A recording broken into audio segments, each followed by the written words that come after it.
Lokálnosť pre mňa znamená dobrý pocit. Dobrý pocit zo seba, že sa viem dozvedieť najviac informácií o produkte, ktorý si chcem kúpiť a ktorý aj potrebujem.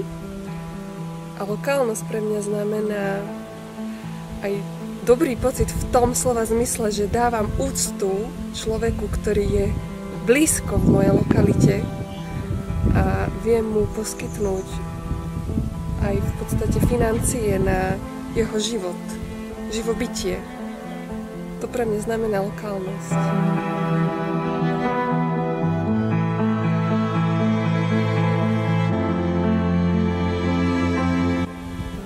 Ja lokálnosť v každodennom živote aplikujem, keď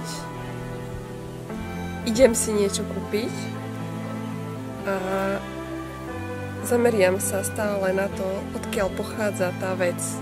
Či je to oblečenie, alebo je to potravina, alebo je to akýkoľvek iný produkt.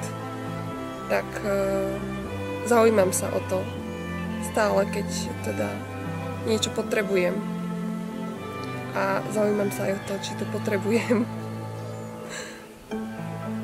A čím bližšie to je mojej lokalite, tým to považujem za lepšie, pretože to nemuselo prejsť takú diaľku. To znamená pre mňa lokálnosť v každodennom živote.